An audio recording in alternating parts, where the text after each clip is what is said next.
What up? This is Robert Ory. Ory, three-pointer. Buries it. You might know me as Big Shot Bob. To Ory for three. Oh, unbelievable. This guy is off the charts. What's going on, Big Shot Bob? Robert Ory from downtown.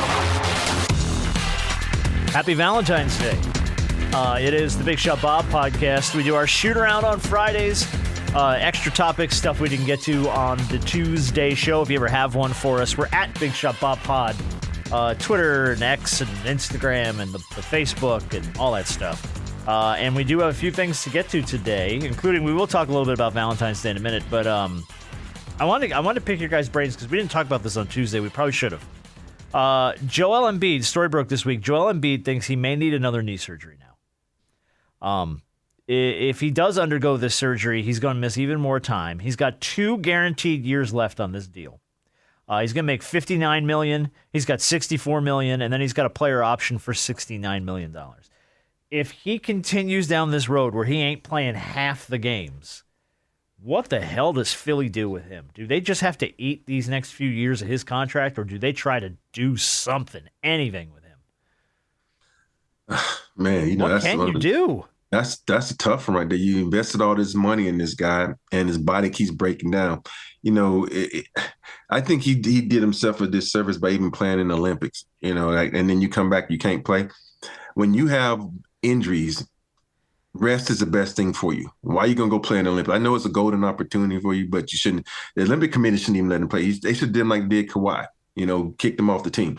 And for me, if I am the Sixers right now, and I'm like, yo, Embiid, I'm going to do the research, find the best knee specialist in the world. We're not using your guy. We're using my guy.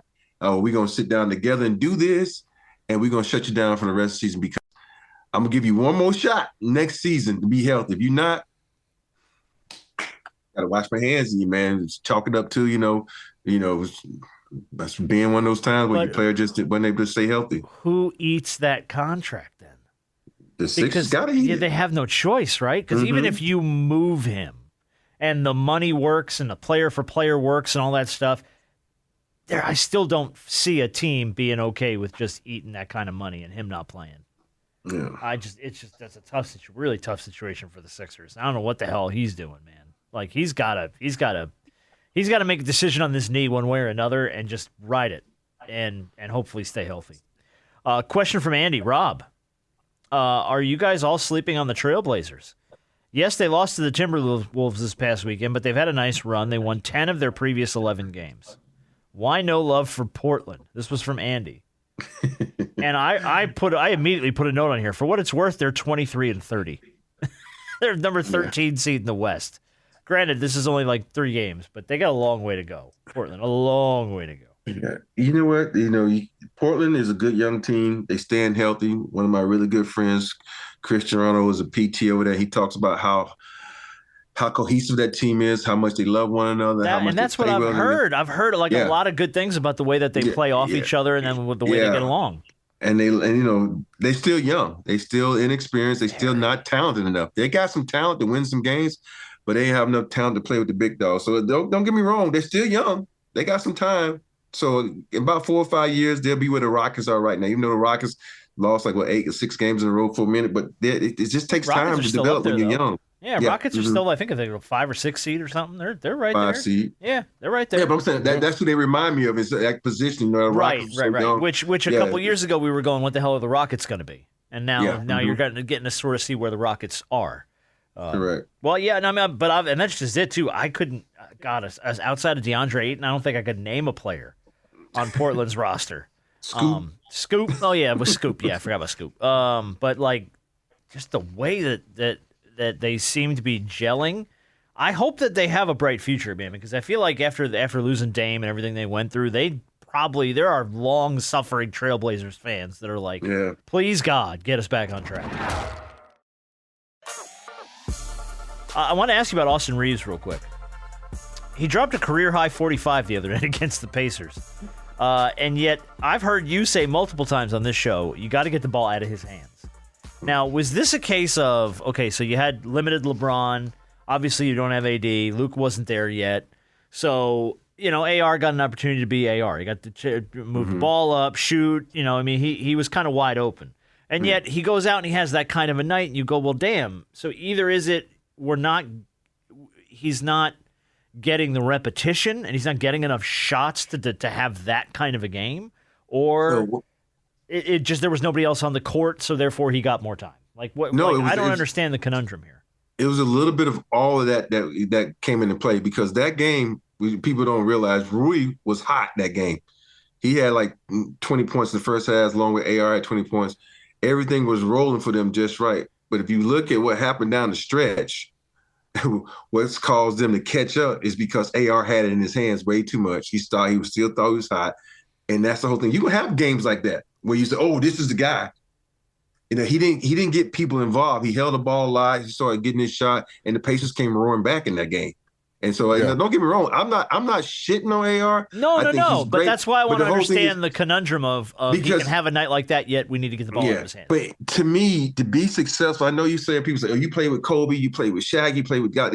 Yeah, but those guys got their buckets, but they also put us in position to score. Everybody had 10. They had 10 here, they had 5 here. You can't have. You have 45 and one guy have 20. Everybody has like 3, 4, 5, 6. But you're going to have games like that because the Pacers, they play off in that first half. I think they only have 12 points, and the Lakers had like a 40-point first quarter or something like that. So, but in the second half, the Pacers outplayed the Lakers because AR kept doing it. And you can't do that against the good teams, because even with the Pacers, they came back and cut that to they only lost by 7 when it was up by 20. And so it's a conundrum, like you said. You just got to watch the totality of a game and understand when certain situations, and they don't always apply to every situation. But I will say, in that game, he had 45. I think he said 45. 7 and 7. So one thing and seeing AR play, I can understand why the Lakers don't want to include him in any trade package because of his talent and his ability. I saw, many times in that game where just his ability to take over. And I know that you're not going to see a lot of that when you have LeBron and obviously now when you have Luka on the floor. But when you have those two guys out the way that they were, and to see a guy like AR be able to, somewhat run the offense, be able to get his shot as well, because we would be sitting here complaining if none of them dudes could get their own shot. Damn, nobody can score the basketball without LeBron and even Luka on the floor. Or AD, we ain't got him no more. Can't nobody score the ball. And I think AR took it upon himself to say, you know what? Let me be aggressive. And let me get the guys involved as well, but also let me be aggressive. And you saw him be very aggressive in that game to the point where, he has a career night. And I salute him for that, because I think he put a lot of people on notice of why the Lakers covet him so much, because they know that he also has that ability, his ability to take the ball to the basket, his ability to shoot the ball and things of that nature. So, why won't they include AR? Right. And then, but that's always the conundrum, right? How do we make the pieces fit? Yeah. You got to make the pieces fit. We believe in him. I've never really had much a lot of doubt. No, Austin Reeves in it. He's fun to watch. I think he's a great, hell of a player. Yeah, hell of a player. But now you go, okay, well now I've got LeBron James, Austin Reeves, Luka Doncic. How do I make all these pieces work now? Because now it's all these guys that all of a sudden you can excel when the ball's in your hands. And yeah, if you're having a night, great. But even if you think you're having a night and you got Luka and LeBron on the floor with you, that ball ain't gonna find you that much, bud. Yeah. But the one thing that separates Luka from a lot of these guys, like when you see AR drive, he's going to shoot it 9 times out of 10 when he gets in the paint. Luka will find your ass somewhere. He will find you because he can get there, and I don't know how he can levitate in the air like that, his non-jumping ass, and he'll find you. And so he can get it. Like you see some moment where you say, oh, how the hell did he find him? And the pass is like a snap and on the fucking money. As a player, you want to catch it where he throws it, so you can get your shot off. So, but that's the difference in Luka and AR. Okay. Yeah, I also think you talk about how is it going to work with those two on the floor.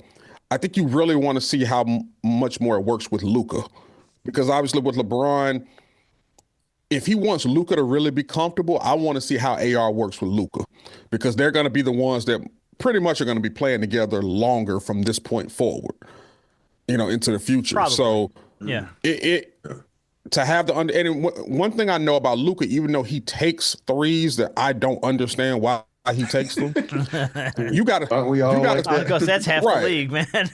Nah, but we've talked about how sometimes Luka takes bad shots. Yeah.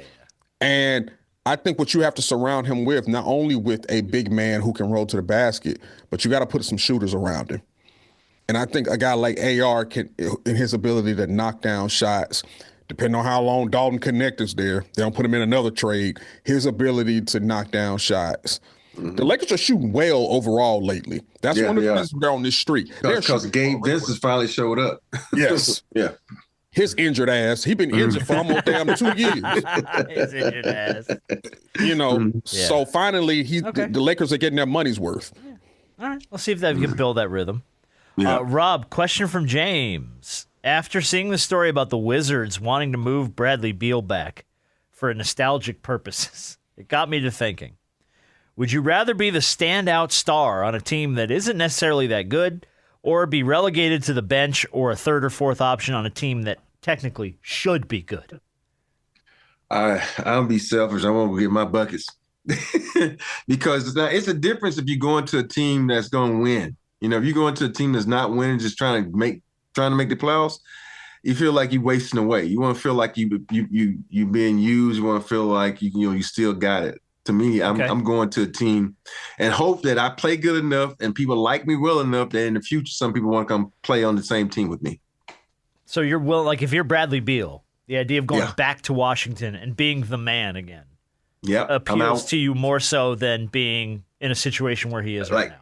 In this current situation right now as is, I'm out because it's okay. Because I'm not winning in Phoenix. No, so I might well go back and where I can go back where I'm familiar, people familiar with me, and I'm playing, having fun. Even though we're losing, I'm losing in other places too, and I'm coming off the bench, averaging 12 points. Yeah. Sometimes here I can lose. Putting up a 30 bucket. Yeah. Yeah. Okay. I'm making an all-star team and get those incentives kick in. Yeah, something, right? Shot bonuses, something. Yeah. Next question's from Andrew. And then we're going to get to some Valentine's Day stuff. Ben Simmons is set to continue his career in Los Angeles. He has signed with the Clippers after finalizing a buyout with the Nets. I only bring this up because he's 28 years old. He's only averaging 6 points, 5 rebounds, and about 7 assists. Is Brooklyn is better immediately without him? Andrew wants to know, is there a player whose team would be immediately better without them on the roster? That's kind of a tough question. That's a tough question. That's one of those ones you have to analyze every team around the league. Can I ask you? Let me put it in this phrase then for you. Yeah, Are the Heat better without Jimmy Butler? No. Okay. They're still good. It's better for guys like Tyler Hero, but they're no. There's a toughness. I like Bam is tough, but you better with Jimmy. Like you can go down the league and there's not a top tier player when you take them off the team that they're gonna be better. Rudy Gobert. Yeah, that one maybe. I mean, it's the only point I could think of that sticks out where I'm like, oh, he's a liability all the time. Yet he makes. Yeah, I think even with Rudy, he does bring some type of stability as far as being in the damn way in the paint when the other team dries. So yeah, but he is probably the closest one out of everybody. The only one I can think of. Yeah. All right, ready? Valentine's Day is today. I don't know if you're doing anything special for Valentine's Day. We've sort of watched that tradition now. We're sort of done with it. But this was cool. My daughter gets a candygram at school on Valentine's Day. So I get to pick 3 full-size candy bars off of the menu of all the candy that's available. So if you got to pick, and this counts, by the way, like M&Ms and Skittles and Sour Patch Kids and stuff. So you get to pick. What are your 3? Reese's Cups, number 1. High tier for me. High tier. And then Snickers. Okay. And then this is going to shock you. Uh-oh. Good old Baby Ruth. A Baby Ruth. Yes, good old Baby Ruth. You're right. I did not see that coming. Uh-huh. No, I did not. Yeah. All right, Harp. You get 3. M&M's, Old school original M&Ms. Twix. Twix are good. And let me go. I'm a big Starburst guy. Oh God, no!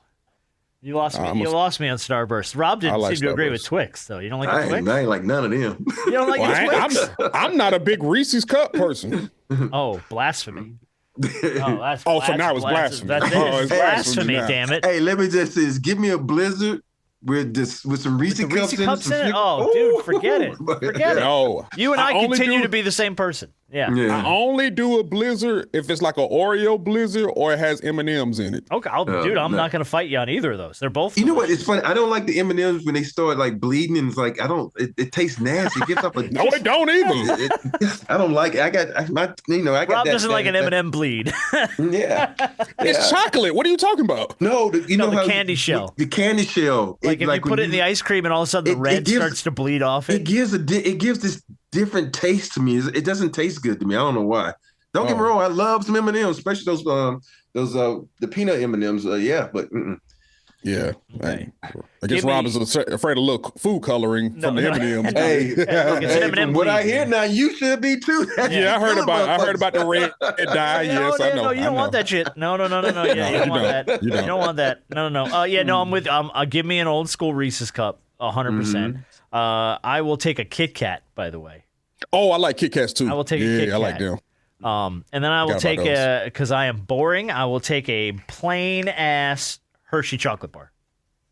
I just like it's not bad. No, I do. That's not bad. I don't need like nougat and all this other shit, caramel. No, I'm good, man. Just give me an old school Hershey chocolate bar. And That's not bad. I just knew this mug was gonna say a peppermint patty. Wow. Jesus Christ. How white do you think I am? Good Lord. Not even just white. How old you think Yeah. Apparently I'm a 78-year-old white man. Was that one on the ski slope? I get a peppermint. Oh, the peppermint patty commercial? Now you're going way back. Yeah. Now you're going way back, man. Come on now. Come on. I'm a Werther's Originals commercial, according per Rob. It's got candy all in your pocket. I'm that guy now. I got hard candy in my pocket at all times. Hey, now.